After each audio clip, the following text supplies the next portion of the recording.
Buzzworthy Radio is on. The entertainment show that gets you up close and personal with today's hottest stars. Here's your host, Novell J. Lee. Oh, man. How's it going, everybody? It's Novell J. Lee here with a new Buzzcast here at Buzzworthy Radio.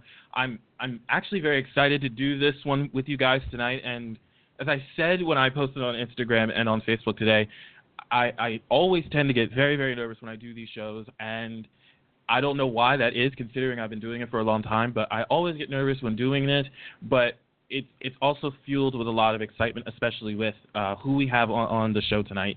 And we have been, well, I shouldn't say we, I'd say one of the guests has been heavily promoting this podcast tonight, which I can't be more humble about, and why not? I mean, I watched the trailer for this film, and it's absolutely wonderful and fantastic. They have some great actors in it, and I am very excited to talk with him about this, primarily because he's also a Penns Grove native, and we both live in Penns Grove, so I'm so excited that we get to do this tonight. So our guests tonight are Charles Wilson, Derrick Hammond, and Thomas Freeman Jr.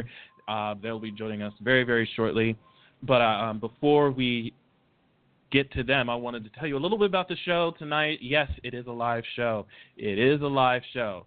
I haven't done one of these for a few months yet, so it's kind of awesome to get back into the live swing of things. So for those of you who did want to call in and talk to our guest tonight, you can always call in on our guest line at 845-277-9433 and hit the number 1 on your keypad so you can get on the queue to speak with them. So that's how you can do that. If you want to listen on the phone, don't hit number 1, or you can just listen right there on your computer right along with us. So I believe we have Charlie Wilson on the line right now, if I'm not mistaken. Yeah. How are you? How you doing there, Novell? I'm good. How are you, man? Oh, I can't complain. How's things going? So far, so good. I'm excited that you got to be a part of this on the show with us tonight. So,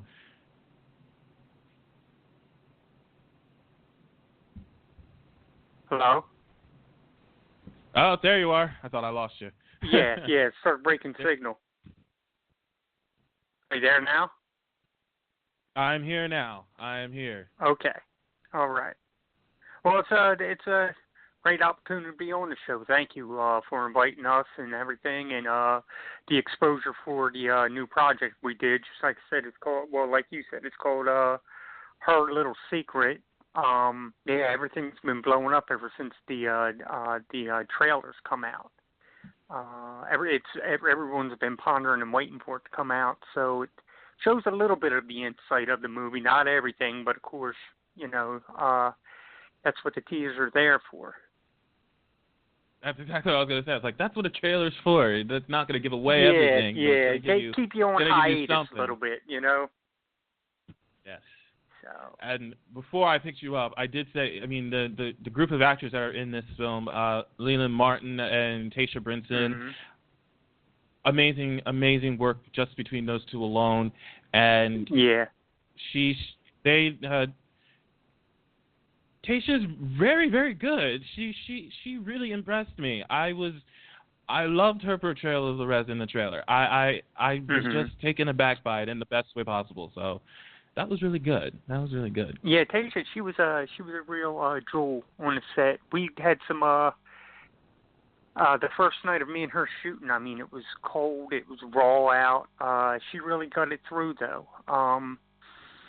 Her and Sky, the girl who played Little Lorenz. She's got character, that one there. I mean, she's like mind blowing. The first day of rehearsing, I scared her because I fell into character, and I mean, I actually scared her. The next time we showed up on scene, Derrick said, "Yo, man, what are you doing? Scare my young actresses for?" And by the end of that shoot, she was sort of girl, but she literally was like looking at me like, I don't want to do this scene with him. He scared me. And yeah, she's she robbed. It was real cold out, and we were running around trying to get her a jacket. I gave her my flannel, so I was I was freezing out there for a bit, but yeah, she was Leland. This is like the third time him and I worked together, and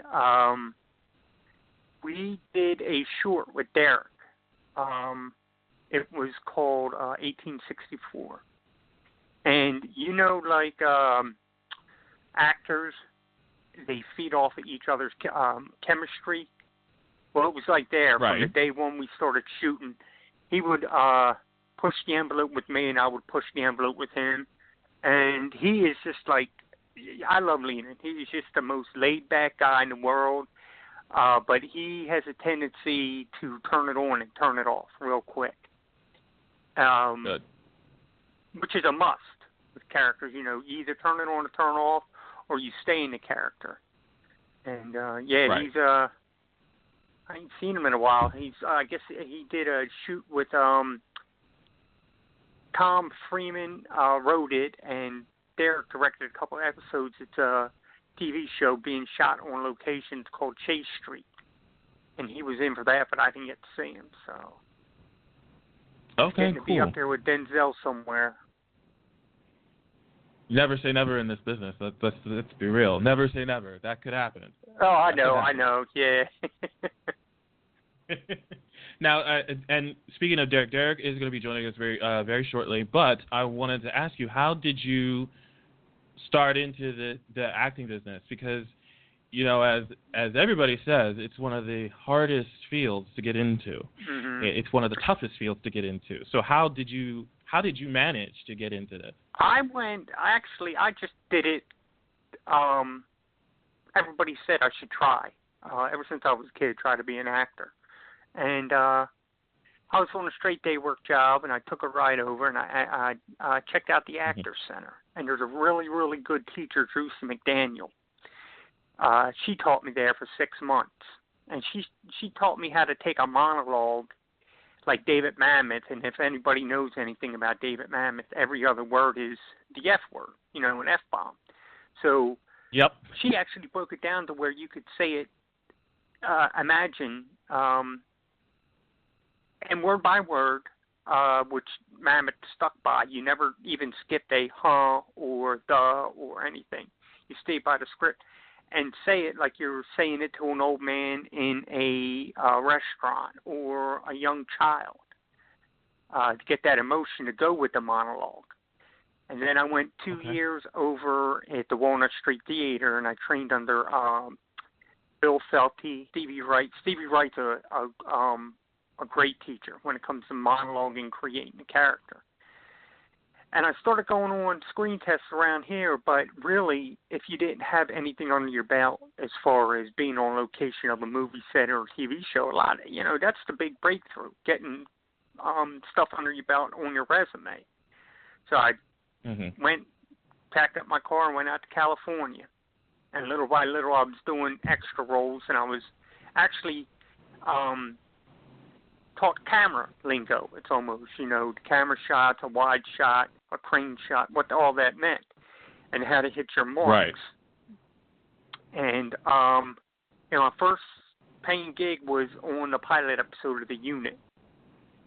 Then I did NCIS. I did CSI with the episode that Quentin Tarantino directed. It was called Grave Danger Part 1. And I did, the 3 movies I did out there was Flicka with Tim McGraw, War of the Worlds, and Big Mama's House.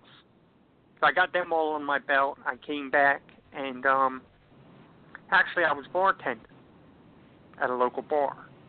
And a guy that was a couple years ahead of me in school came in, and they were rerunning the episode of The Unit, Eric Myers. And he told me that he was shooting a teaser for a low budget, not a low budget, but a independent horror film, which was Billy's Colt.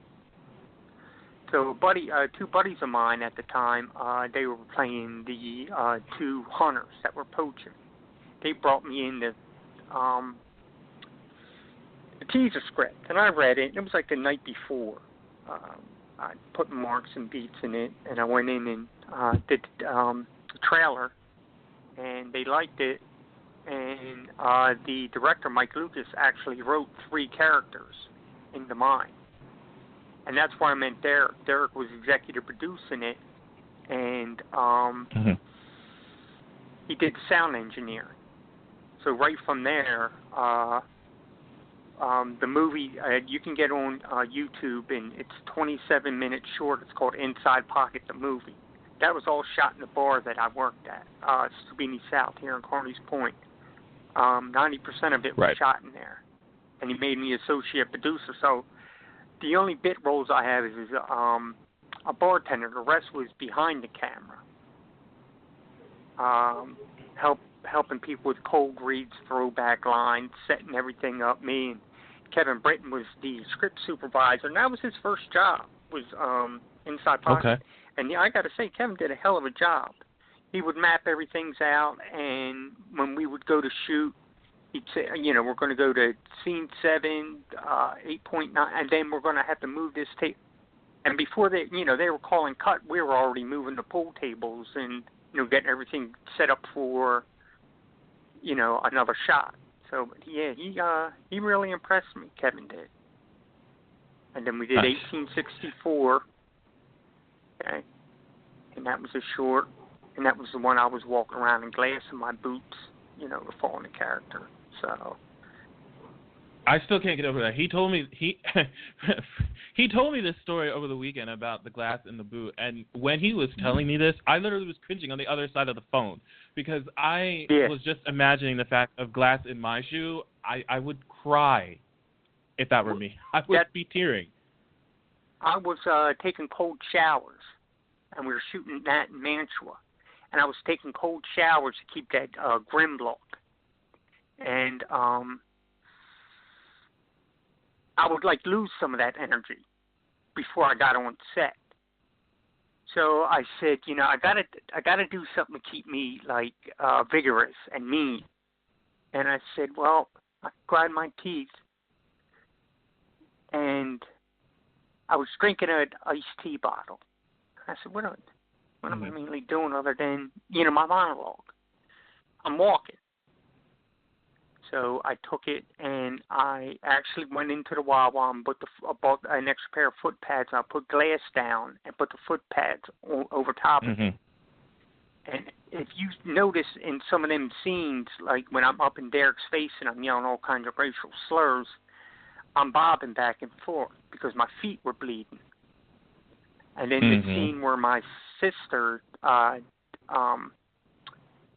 Elizabeth, she's saying the monologue of what she's seen her dad do. I'm up against the wall with my arms crossed and my leg up on the wall, and I got to switch it up and lean on the other leg because it's really starting to dig into my feet.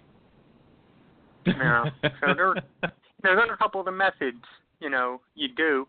If I got one more minute, the guy who did the cinematography and the camera action, David Garcia. His brother wrote a short screenplay that was shot in Jefferson Hospital. It's called Violence in the ER. And I played a doctor in the beginning, but then I played a psycho upstairs. So I shaved my head. The one scene where I'd ate onions, so I would break out because I was allergic to them. But when I was on the way, I had the cops called on me. Because here I am wearing black boots, black BDUs, a black shirt, and I went into this poor Indian guy's store to buy a Red Bull. And I had a skinhead. And he's looking at me, and I got up. I didn't pay no mind. I forgot, what the hell I looked like. And I went out to the car, and the cops were out there waiting for me. And I was like, is everything all right? And he said, what are you doing here? I said, well, I'm buying a Red Bull. I had to show him the script, actually. Well, he started laughing. He said the guy inside the store thought that you were in there to do a hate crime. So he hit the silent button. Oh, Lord.